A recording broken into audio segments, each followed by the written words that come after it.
Hello everyone, Study with Friend YouTube channel আপোনালোকক স্বাগতম জনাইছো। আজি আমি ডিসকাস কৰিম টাইম এণ্ড ৱৰ্কৰ বিষয়ে।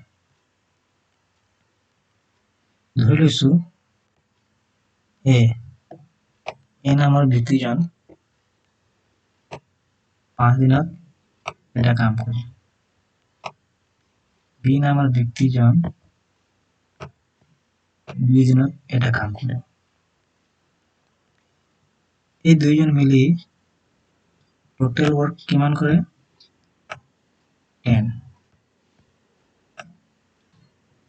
10 দিনত 10টা কাম। এ নামৰ ব্যক্তিজনৰ এফিচিয়েন্সি হৈছে 2 আৰু বি নামৰ ব্যক্তিজনৰ এফিচিয়েন্সি হৈছে 5।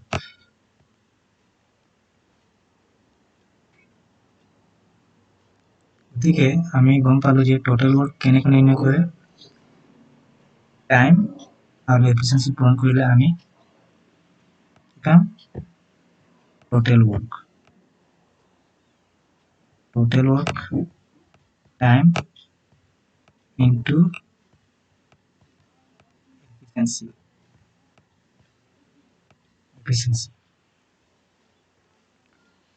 আৰু যদি আমাক এফিচিয়েন্সি নিৰ্ণয় কৰিব দিয়ে আমি কি কৰিম? এলচিএম ল'ব লাগিব। এলচিএম 5 × 10 এলচিএম ল'লো। যদি আমাক কয় যে কিমান দিনত কাম কৰে, যদি টাইম নিৰ্ণয় কৰিব দিয়ে আমি টোটাল ৱৰ্কৰ লগত এফিচিয়েন্সি হৰণ কৰিলে আমি টাইমটো পাম। যদি আমাক প্ৰশ্নত সোধে যে এ নামৰ ব্যক্তিজন কিমান দিন লাগিলে 10টা কাম কৰিব কাৰণে, আমি টোটাল ৱৰ্কৰ লগত এফিচিয়েন্সিটো হৰণ কৰিম। কিমান কাম? 5 কাম। কিমান দিন হ'লে? 5 দিন। যদি আমাক প্ৰশ্নত সোধে যে দুইজন মিলি কিমান দিনত কাম কৰিব, তেতিয়া আমি কি কৰিম? টোটাল ৱৰ্কৰ লগত 2 5 কিমান 7 এফিচিয়েন্সি হ'ল। এইটো হ'ল total work of A plus B. দুইজনৰ 10/7 দিনত কাম কৰে এটা কাম। এই কেইটামান কোৱেশ্যন আমি ডিসকাস কৰিম। Man A complete a work in 10 days and man B complete the same work in 15 days. How many days the work is complete if they work? A নামৰ ব্যক্তিজন 10 দিনত কাম কৰে, বি নামৰ ব্যক্তিজন 15 দিনত কাম কৰে। অৰ্থাৎ আমাক কৈছে যে দুইজন মিলি কিমান দিনত কাম কৰিব। তেতিয়া আমি এ লিখিম ইয়াত। এ নামৰ ব্যক্তিজন 10 দিন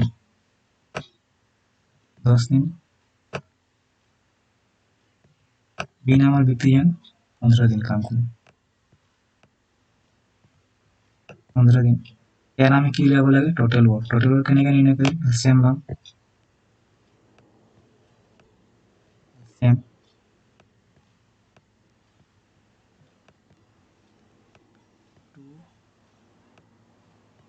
5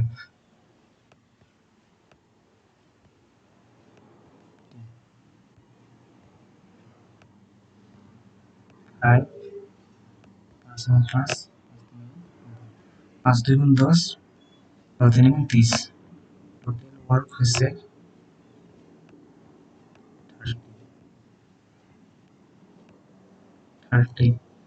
30 হৈছে। আৰু এ নামৰ ব্যক্তিজনৰ এফিচিয়েন্সি কিমান হ'ব? 3। বি নামৰ ব্যক্তিজনৰ এফিচিয়েন্সি কিমান হ'ব? 2। এফিচিয়েন্সি মানে হৈছে কাৰ্যক্ষমতা, মানে এজন ব্যক্তিয়ে কিমান কাম কৰিব পাৰে। এফিচিয়েন্সি মানে এতিয়া আমি চাওঁ যে টোটাল ৱৰ্ক 30 হয় আৰু আমাক প্ৰশ্নত সুধিছে যে দুইজন মিলি কিমান দিনত কাম কৰিব। আমি জানো যে দুইজন কেনেকৈ সেইটো টোটাল সময়টো কিমান দিনত নিৰ্ণয় কৰে, সেইটো আমি কেনেকৈ নিৰ্ণয় কৰিব লাগে যে টোটাল ৱৰ্কটোৰ লগত আমি এফিচিয়েন্সি হৰণ কৰিব লাগিব। এফিচিয়েন্সি হৰণ কৰিব মানে 3 2 যোগ কৰিলে কিমান হ'ব? 5 আকৌ এই 5ক আমি 30 লগত হৰণ কৰিম, কিমান হয়? 6। এ আৰু বি দুইজন মিলি কিমান দিনত কাম কৰে 6 দিন দুটো অপচন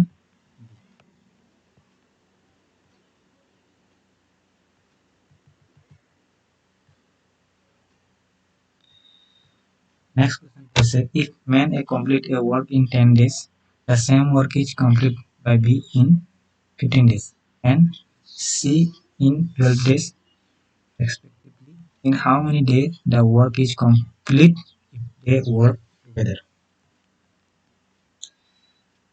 A B C তিনজন ব্যক্তি আছে A নামৰ ব্যক্তিজন 10 দিনত কৰে B নামৰ ব্যক্তিজন 15 দিনত C নামৰ 12 দিনত আমাক প্ৰশ্নটো দিছে তিনিজন মিলি এটা কাম কিমান দিনত কৰিব আমি প্ৰথমতে A নামৰ ব্যক্তিজন 10 দিনত লিখিম 10 B নামৰ ব্যক্তিজন 15 দিন C নামৰ ব্যক্তিজন আমি আর এলসিএম হলে কিমান হ'ব 60 গতিকে টোটাল ওয়ার্ক হৈছে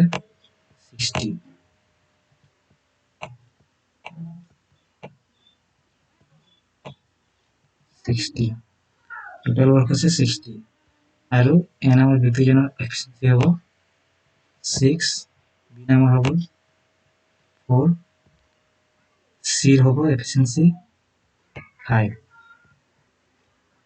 আমি জানো যে তিনিজন মানে এটা কাম কিমান দিনত নিৰ্ণয় কৰিবলৈ আমি কি কৰিব লাগে টোটাল ওয়াৰ্কৰ লগত এফিচিয়েন্সি হৰণ কৰিব লাগিব তিনিজনৰ নিৰ্ণয় কৰিব কৈছে সেইকাৰণে আমি কি কৰিম তিনিজনৰ এফিচিয়েন্সি যোগ কৰি 60 লগত ডিভাইড কৰিম 60 হ'ল 6 4 10 5 15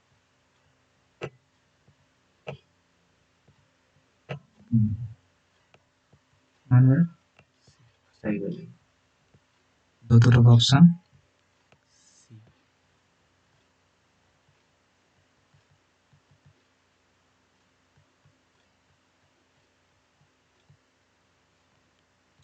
next question to is if A and B complete a work together in 6 days if A complete the same work in 10 days alone then in how many days will be complete the same work alone যে A আৰু B নামৰ ব্যক্তিজন এটা কাম 6 দিনত কৰে আৰু A নামৰ ব্যক্তিজন সেই কামটো অকলে 10 দিনত সম্পূৰ্ণ কৰে তেনে B নামৰ ব্যক্তিজন সেই কামটো অকলে কিমান দিনত কৰিব আমি জানো যে A নামৰ ব্যক্তিজন A আৰু B দুজন মিলি কিমান দিনত কৰিছে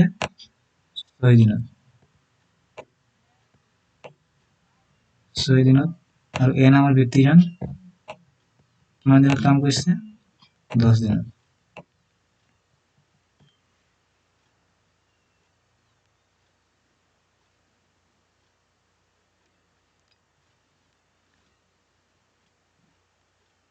টোটাল ওয়াৰ্ক নিৰ্ণয় কৰিবলৈ আমি কি কৰিব লাগিব এলসিএম ল'ব লাগিব এলসিএম কিমান হ'ব এই 6 আৰু 10 ৰ 30 হ'ব আমি 30 লিখিলো 30 6 6 5 যা 30 5 ভালে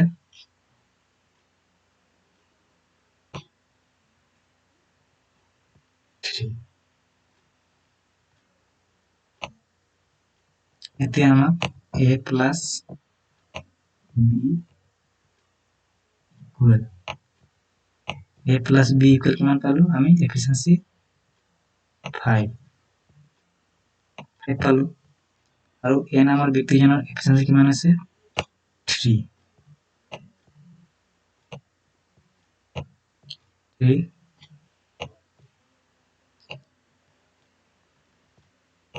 হল কিমান আছে 5 আছে গতিকে b নামৰ ব্যক্তিজনৰ এফিচিয়েন্সি কিমান হ'ব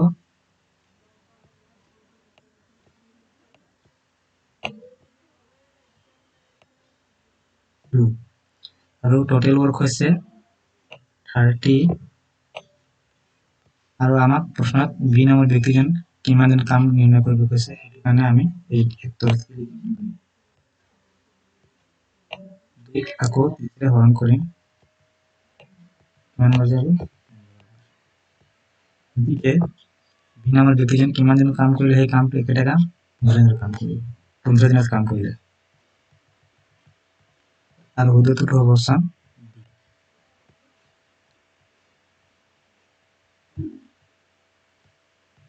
নেক্সট কোৱেশ্চনটো হৈছে A and B can do a work A and B can do a piece of work 12 days B and C can do it 15 days and A and C do it in 20 days how many days will ABC finish it working all together যে A আৰু B এটা কাম কিমান দিনত কৰে 12 দিনত আমি ইয়াত লিখিম 12 লিখিম B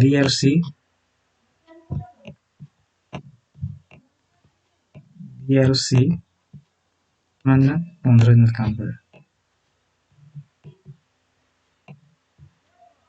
15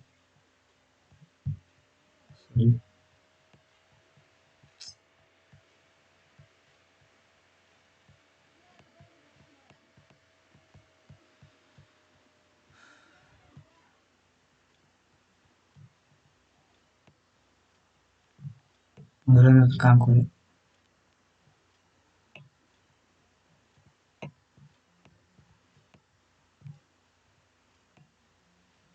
A plus C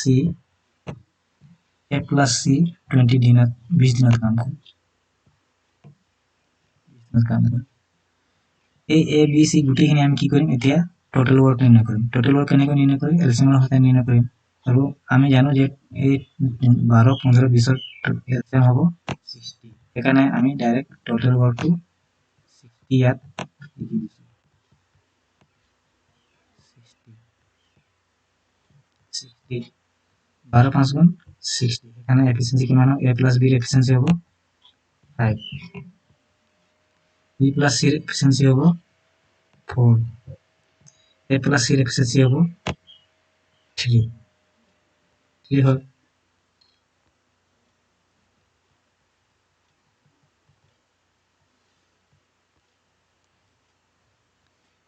A plus B ৰ এফিচিয়েন্সি কিমান পালো 5 B plus C ৰ এফিচিয়েন্সি কিমান পালো 4 A plus C ৰ এফিচিয়েন্সি কিমান পালো 3 পালো গতিকে আমি এই গোটেইখিনি যোগ কৰিম এতিয়া কিমান হ'ব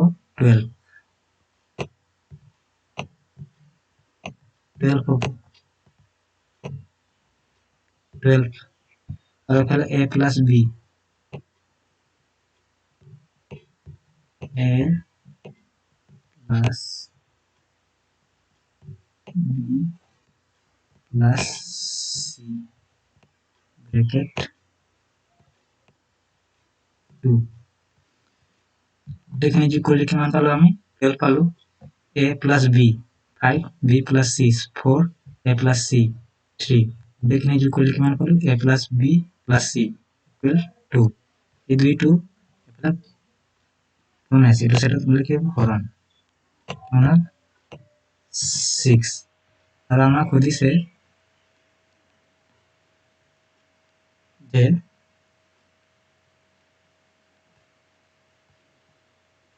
B আৰু C কিমান দিনত এটা এই কামটো কৰিব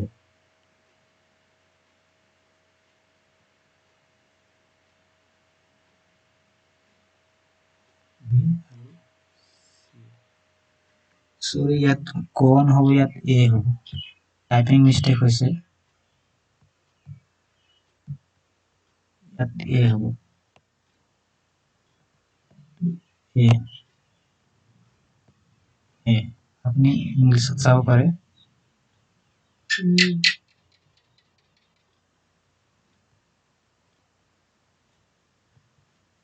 কোৱেশ্চন টাইপিং অলপ মিস্টেক হৈছে 6 এতিয়া A B C ৰ এফিচিয়েন্সি কিমান হ'ল 6 আৰু আমি জানো যে কিমান দিনত নিৰ্ণয় কৰিব হলে যদি প্ৰশ্নত আহে তেনেহলে আমি কি কৰিব টোটাল ওয়াৰ্কৰ লগত এফিচিয়েন্সি ডিভাইড কৰিব লাগিব টোটাল ওয়াৰ্ক কিমান দি আছে 60 আৰু এফিচিয়েন্সি কিমান আছে 6 আকৌ আমি এতিয়া হৰণ কৰিম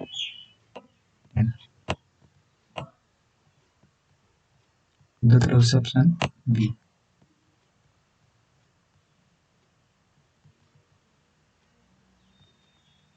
নেক্সট কুৱেশ্যনটো হৈছে A can do a work in 10 days that of B in 15 days. B start the work alone, but after 3 days he left the work and A joined the work. In how many days will the total work be finished?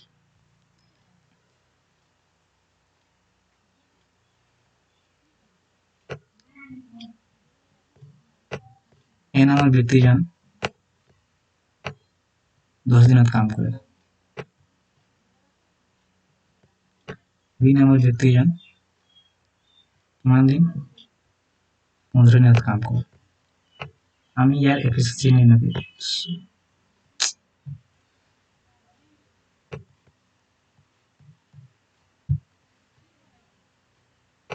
B নামৰ ব্যক্তিজন 15 দিনত কাম কৰে। আমি ইয়াৰ efficiency নিৰ্ণয় কৰিব লাগে। Efficiency নিৰ্ণয় কৰাৰ আগতে আমি কি কৰিব লাগিব? টোটেল ৱৰ্ক নিৰ্ণয় কৰিব লাগিব। টোটেল ৱৰ্ক হৈছে 30।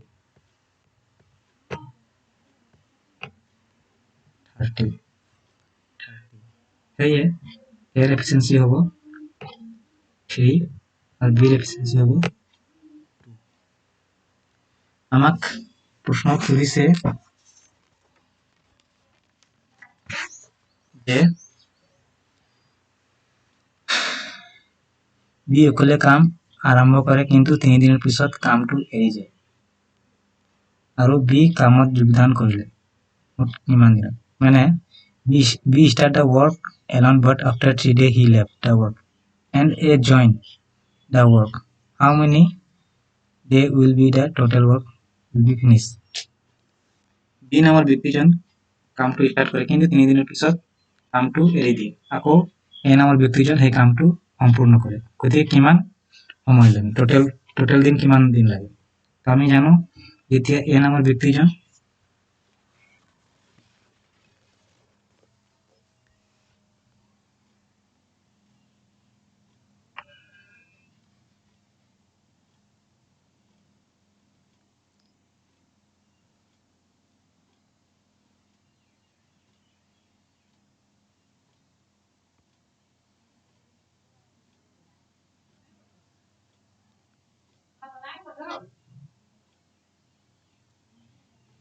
বি নামৰ ব্যক্তিজন 2 দিন কাম কৰে আকৌ বি নামৰ ব্যক্তিজন এফিচিয়েন্সি হৈছে 2 কিন্তু 3 দিনৰ পিছত ই এৰি গুচি যায় এখানে আমি কি কৰিম 3 ৰে পূৰণ কৰিম মানে 6 ডে হল এতিয়া টোটাল ওয়াৰ্ক হৈছে 30 আৰু এফালে কিমান দিন এৰি যায় 6 ডে কিমান হল 24 হল টোটাল ওয়াৰ্ক 24 হল টোটাল ওয়াৰ্ক আকৌ এ নামৰ ব্যক্তিজন যোগদান কৰে তে এ নামৰ ব্যক্তিজন অকলে কিমান দিন কাম কৰিলে এতিয়া 3 আমি 3 এফিচিয়েন্সি আছে আকৌ টোটাল ওয়াৰ্ক 24 হল তে আমি এক হৰণ কৰিম কিমান হল 8 কিমান এ নামৰ ব্যক্তিজন কিমান দিন কাম কৰিলে 8 দিন কাম কৰিলে আৰু বি নামৰ ব্যক্তিজন কিমান দিনৰ পিছত কামটো এৰি দিলে 3 দিন এৰি দিলে সেইকাৰণে আমি 8 আৰু 3 যোগ কৰি বলো 11 ডে ইয়াৰ উত্তৰটো হৈছে অপচন এ নামৰ ব্যক্তিজন 10 দিন কাম কৰিলে বি নামৰ ব্যক্তিজন 15 দিন কাম কৰিলে কিন্তু বি নামৰ ব্যক্তিজন স্টাৰ্ট কৰি 3 দিনৰ পিছত এৰি দিলে কামটো আকৌ এ নামৰ ব্যক্তিজন আকৌ জয়েন কৰিলে কামটো আৰু ইহঁতৰ টোটাল ওয়াৰ্ক হৈছে 30 টোটাল ওয়াৰ্কটো কেনেকৈ নিৰ্ণয় কৰিলো এলচিএমৰ সহায়ত আৰু বি নামৰ ব্যক্তিজন কামটো স্টাৰ্ট কৰি আকৌ মানে এৰি দিলে 3 দিনে কাম কৰিলে আৰু 3 দিন কাম কৰিলে সেইকাৰণে আমি কি কৰিলো বি নামৰ ব্যক্তিজনৰ এফিচিয়েন্সিৰ লগত আমি কি কৰিলো 3 পূৰণ কৰি কিমান পালো 6 পালো টোটাল ওয়াৰ্ক কিমান আছে 30 দি আছে যেহেতু কামটো এৰি দিলে সেইকাৰণে আমি কি কৰিলো বিয়োগ কৰি কিমান পালো 24 পালো 24 টো আকৌ কি কৰিলো আমি এতিয়া এ নামৰ ব্যক্তিজনৰ এফিচিয়েন্সিৰ লগত হৰণ কৰিলো গতিকে এ নামৰ ব্যক্তিজন কিমান দিন কাম কৰিলে 8 দিন কাম কৰিলে আকৌ সেই 3 দিন যিটো কাম কৰিছিলে আকৌ তাৰ লগত যোগ কৰি দিলোঁ আৰু A আৰু B দুয়োজন মিলি কিমান দিনত কাম কৰিলে সেইটো কাম 11 দিনত। আশা কৰোঁ আপোনালোকে সকলোৱে বুজি পালে। আজিৰ ভিডিঅ'ত ইমানে। যদি ভিডিঅ'টো ভাল লাগে তেনেহ'লে লাইক, কমেণ্ট, শ্বেয়াৰ কৰি দিব। ধন্যবাদ।